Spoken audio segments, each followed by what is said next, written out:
오늘 새벽에 우리에게 주신 하나님의 말씀은 열왕기상 11장입니다. 구약성경 530면입니다.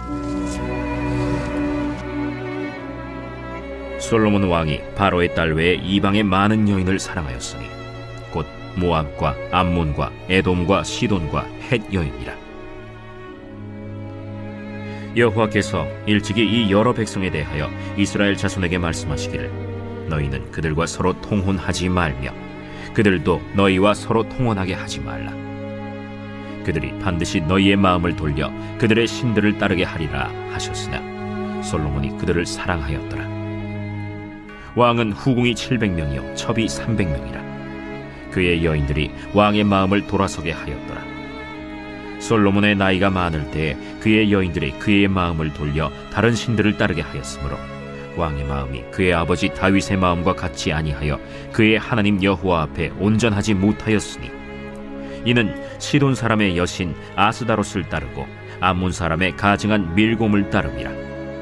솔로몬이 여호와의 눈앞에서 악을 행하여 그의 아버지 다윗이 여호와를 온전히 따름같이 따르지 아니하고 모압의 가증한 그모스를 위하여 예루살렘 앞산에 산당을 지었고 또 암몬 자손의 가증한 몰록을 위하여 그와 같이 하였으며 그가 또 그의 이방 여인들을 위하여 다 그와 같이 한지라.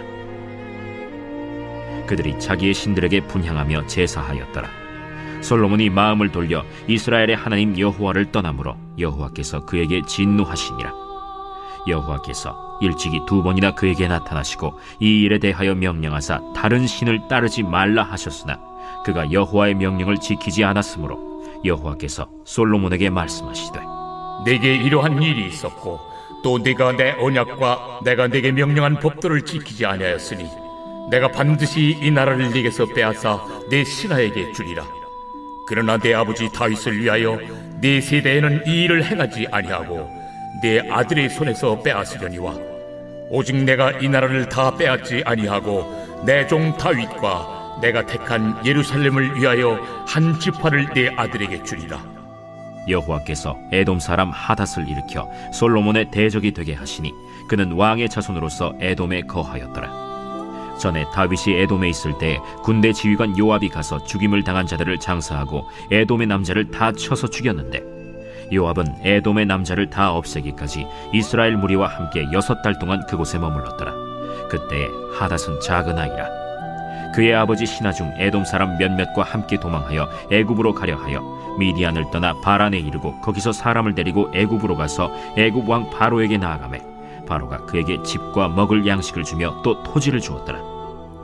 하닷이 바로의 눈앞에 크게 은총을 얻었으므로 바로가 자기의 처제 곧 왕비 다브네스의 아우를 그의 아내로 삼으매 다브네스의 아우가 그로 말미암아 아들 그누밧을 낳았더니 다브네스가 그 아이를 바로의 궁중에서 젖을 떼게 하매 그누밧이 바로의 궁에서 바로의 아들 가운데 있었더라. 하닷이 애굽에 있어서 다윗이 그의 조상들과 함께 잔 것과 군대 지휘관 요압이 죽은 것을 듣고 바로에게 아뢰되 나를 보내어 내 고국으로 가게 하옵소서. 바로가 그에게 이르되 내가 나와 함께 있어 무슨 부족함이 있기에 내 고국으로 가기를 구하느냐? 없나이다. 그러나 아무쪼록 나를 보내옵소서. 하나님이 또 엘리야다의 아들 르손을 일으켜 솔로몬의 대적자가 되게 하시니 그는 그의 주인 소바 왕 하닷 에셀에게서 도망한 자라. 다윗이 소바 사람을 죽일 때 르손이 사람들을 자기에게 모으고 그 무리의 괴수가 되어 다메섹으로 가서 살다가 거기서 왕이 되었더라. 솔로몬의 일평생에 하닷이 끼친 환난 외에 르손이 수리아 왕이 되어 이스라엘을 대적하고 미워하였더라. 솔로몬의 신하 느밧의 아들 여로보암이 또한 손을 들어 왕을 대적하였으니 그는 에브라임 족속인 스레다 사람이요 그의 어머니의 이름은 스루아이니 과부더라. 그가 손을 들어 왕을 대적하는 까닭은 이러하니라. 솔로몬이 밀로를 건축하고 그의 아버지 다윗의 성읍이 무너진 것을 수축하였는데 이 사람 여로보암은 큰 용사라. 솔로몬이 이 청년의 부지런함을 보고 세워 요셉 족속의 일을 감독하게 하였더니 그 즈음에 여로보암이 예루살렘에서 나갈 때 실로 사람 선지자 아히야가 길에서 그를 만나니 아히야가 새 의복을 입었고 그 2사람만 들에 있었더라. 아히야가 자기가 입은 새 옷을 잡아 12조각으로 찢고 여로보암에게 이르되 너는 10조각을 가지라. 이스라엘의 하나님 여호와의 말씀이 내가 이 나라를 솔로몬의 손에서 찢어 빼앗아 10지파를 내게 주고 오직 내 종 다윗을 위하고 이스라엘 모든 지파 중에서 택한 성읍 예루살렘을 위하여 한 지파를 솔로몬에게 주리니 이는 그들이 나를 버리고 시돈 사람의 여신 아스타롯과 모압의 신 그모스와 암몬 자손의 신 밀곰을 경배하며 그의 아버지 다윗이 행함 같지 아니하여 내 길로 행하지 아니하며 나 보기에 정직한 일과 내 법도와 내 율례를 행하지 아니함이니라. 그러나 내가 택한 내 종 다윗이 내 명령과 내 법도를 지켰으므로 내가 그를 위하여 솔로몬 생전에는 온 나라를 그의 손에서 빼앗지 아니하고 주관하게 하려니와 내가 그의 아들의 손에서 나라를 빼앗아 그 10지파를 내게 줄 것이요 그의 아들에게는 내가 한 지파를 주어서 내가 거기에 내 이름을 두고자 하여 택한 성읍 예루살렘에서 내 종 다윗이 항상 내 앞에 등불을 가지고 있게 하리라. 내가 너를 취하리니 너는 내 마음에 원하는 대로 다스려 이스라엘 위에 왕이 되되 내가 만일 내가 명령한 모든 일에 순종하고 내 길로 행하며 내 눈에 합당한 일을 하며 내 종 다윗이 행함같이 내 율례와 명령을 지키면 내가 너와 함께 있어 내가 다윗을 위하여 세운 것 같이 너를 위하여 견고한 집을 세우고 이스라엘을 내게 주리라. 내가 이로 말미암아 다윗의 자손을 괴롭게 할 것이나 영원히 하지는 아니하리라 하셨느니라. 이러므로 솔로몬이 여로보암을 죽이려 하매 여로보암이 일어나 애굽으로 도망하여 애굽 왕 시삭에게 이르러 솔로몬이 죽기까지 애굽에 있음이라.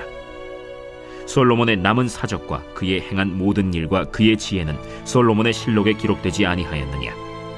솔로몬이 예루살렘에서 온 이스라엘을 다스린 날수가 40년이라. 솔로몬이 그의 조상들과 함께 자매 그의 아버지 다윗의 성읍에 장사되고 그의 아들 르호보암이 대신하여 왕이 되니라. 오늘도 말씀을 통해 우리의 삶에 온전하게 하나님의 은혜가 비춰지기를 바랍니다. 열왕기상 11장부터는 솔로몬 왕의 쇠락의 이야기가 시작이 됩니다.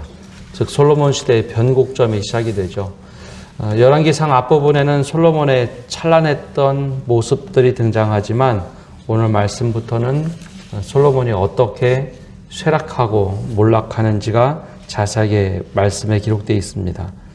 열왕기상 앞부분에서는 하나님께서 솔로몬을 어떻게 왕으로 세우셨는지, 그리고 솔로몬 왕이 성전을 세우고 또 하나님께서 원하시는 일천번제를 드리고 지혜를 구하고 하나님의 사람으로서 부귀와 영광을 어떻게 얻었는지 자세하게 드러나고 있습니다. 하나님께서 솔로몬의 기도를 들어주셔서 선악을 가지고 판단할 수 있는 지혜를 허락하시죠. 부귀와 영광도 하나님께서 허락하셨습니다. 그때 하나님께서 요청하셨던, 2번에 걸쳐서 요청하셨던 것이 있습니다. 만약 내가 나에게 떠나지 아니한다면 이러한 모든 것을 주리라. 만약에 떠난다면 내가 내 왕위를 지속되지 못하게 하겠고 내게서 이 땅에서 모든 것을 빼앗겠다라고 하셨던 말씀이 있었죠. 근데 솔로몬도 거기에 응답하듯이 성전 봉헌을 드리면서 7가지 기도 제목을 드린 것이 있습니다. 만약 우리가 범죄하면, 우리 백성이 범죄하면 하나님 그곳에서 회개할 때 주님께서 회복시켜달라는 기도를 합니다. 근데 만약이란 것이 사실 사람들이 기대하지 않고 생각하거나 기도하는 것들이 많습니다. 설마 이것은 이렇게 되겠어? 솔로몬도 그랬고 하나님께서도 만약 너희가 그렇게 하지 아니한다면 하셨던 그 이야기가 만약이 현실이 되어버린 말씀이 오늘 말씀에부터 무게감으로 확실하게 다가옵니다. 어제 말씀의 마지막에 태평성대를 누리고 최고의 국가를 이루었던 솔로몬. 근데 마지막에 말과 병거 두었던 이야기가 등장을 합니다. 레위기와 신명기 말씀에 보면 왕은 절대로 말과 병거를 두어서는 안 된다라고 했던 것이 하나님의 말씀이었습니다. 전쟁은 하나님께 속한 것이다.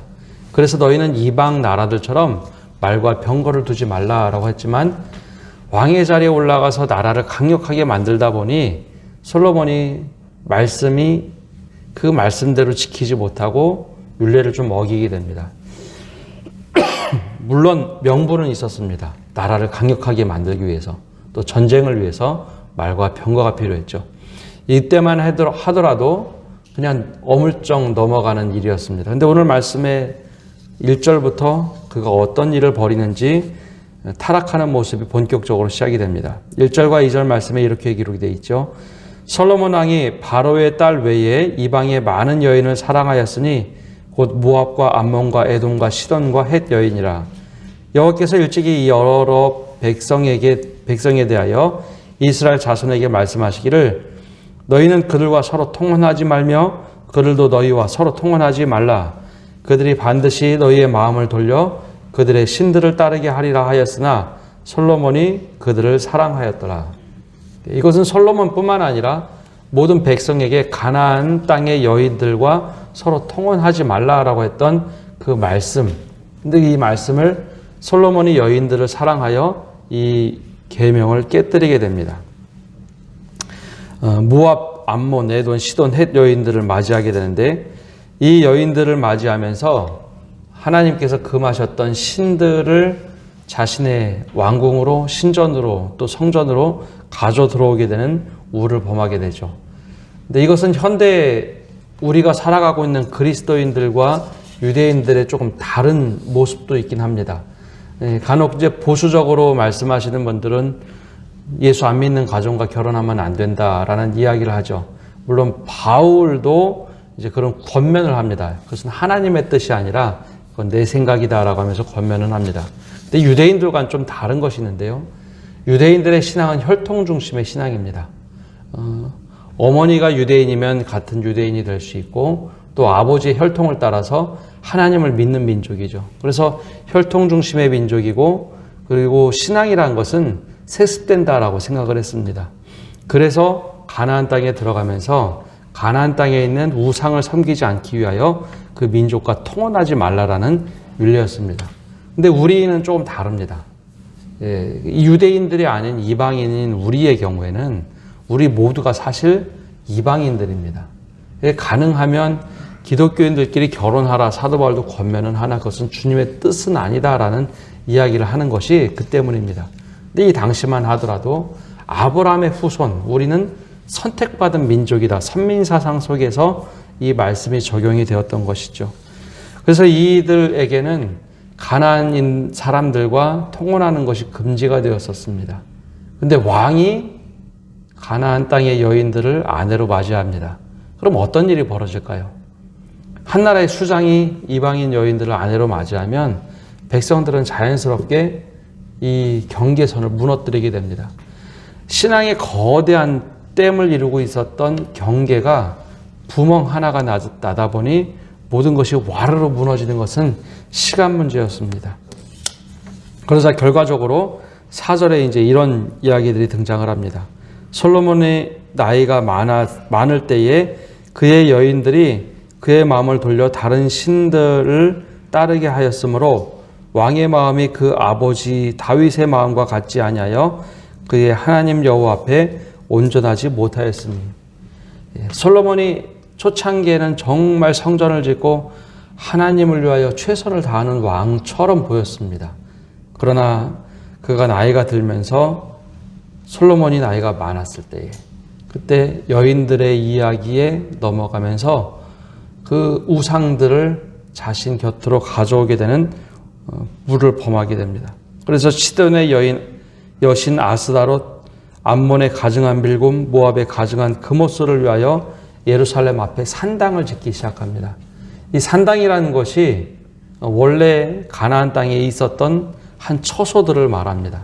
실제로 다윗도 기브온 산당에 올라가서 예배를 하고 솔로몬도 처음 하나님과 대면할 때 기브온 산당이란 곳에서 만나게 되죠. 우리나라로 얘기하면 우리나라 예전에 산에 있었던 산신령을 모시던 그런 곳입니다. 근데 성전이 있기 전에는 그곳에 가서 예배도 하고 특별하게 거룩한 장소가 구별되지 않으니 이 산당을 허용을 했었죠. 근데 솔로몬이 원래 했어야 할 일은 성전을 지은 다음에 모든 산당을 없애는 것이 맞는 일이었습니다.